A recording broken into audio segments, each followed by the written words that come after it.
ఇది అనాదిగా రచింపబడి ఉన్న డ్రామా. ఇది ఎంతో సుందరంగా రచింపబడి ఉంది. మధురమైన పిల్లలారా, ఇది అనాదిగా రచింపబడి ఉన్న డ్రామా. ఇది ఎంతో సుందరంగా రచింపబడి ఉంది. ఎంతో సుందరంగా అని ఎవరికి అనిపిస్తుంది?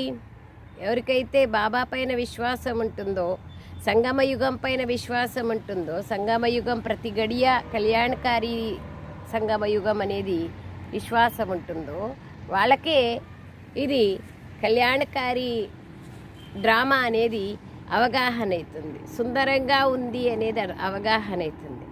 లేకుంటే అవగాహన కావడం కష్టం. ఏదైనా విఘ్నాలు వస్తే ఎందుకు వస్తున్నాయి, ఎందుకు ఇట్లా జరిగింది, ఇవన్నీ మనసులో ఎన్నో బాధలని, సంకల్పాలని, వ్యధలని, చింతలని తీసుకొస్తాయి. అందుకే బాబా అంటున్నారు ఇక్కడ, ఇది అనాదిగా రచింపబడి ఉన్న డ్రామా. ఇది ఎంతో సుందరంగా రచింపబడి ఉంది.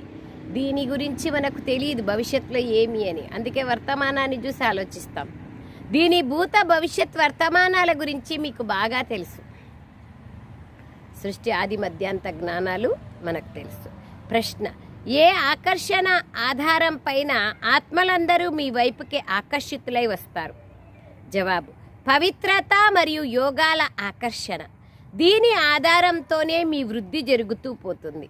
మున్ముందు తండ్రిని వెంటనే తెలుసుకోగలుగుతారు. ఇంతమంది వారసత్వాన్ని తీసుకుంటున్నారు అనేది చూసి ఇంకా ఎంతోమంది వస్తారు. ఎంత ఆలస్యం అవుతూ ఉంటే అంతగా మీలో ఆకర్షణ పెరుగుతూ ఉంటుంది. ఎంత ఆలస్యమైతే అంతగా మీలో ఆకర్షణ పెరుగుతూ ఉంటుంది. అదే కావాలి. ఓం శాంతి. ఆత్మలైన మనము పరంధామం నుండి వచ్చామన్నది ఆత్మిక పిల్లలకి తెలుసు. ఇది బుద్ధిలో ఉంది కదా. ఎప్పుడైతే ఆత్మలన్నీ కిందికొస్తాయో, కేవలం కొన్ని మాత్రమే అక్కడ మిగిలి ఉంటాయో, అప్పుడే బాబా వస్తారు. పూర్తి అయిపోయినాక రారు బాబా. కొన్ని మిగిలి ఉన్నప్పుడే బాబా వస్తారు. ఇప్పుడు పిల్లలైన మీకు ఎవరికైనా అర్థం చేయించడం చాలా సహజం. దూరదేశంలో ఉండే బాబా అందరికన్నా చివరిలో వస్తారు. డ్రామా యొక్క చివరి ఘట్టంలో ఆయన వచ్చినప్పుడు అద్భుత కర్తవ్యం చేయాలి కదా. ఊరికే మనలాగా వచ్చిపోయేది కాదు కదా. ఆయన వచ్చినారు అంటే ఖచ్చితంగా అక్కడ కళ్యాణం అనేది ఇమిడి ఉంటుంది.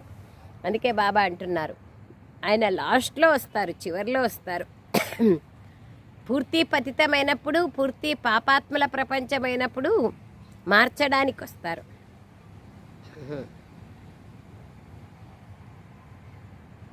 బాబా అంటున్నారు, చివర్లో వస్తారు. కేవలం ఇంకొన్ని ఆత్మలే ఉంటాయి పరంధామంలో. ఇప్పుడు కూడా జనాభా పెరుగుతూనే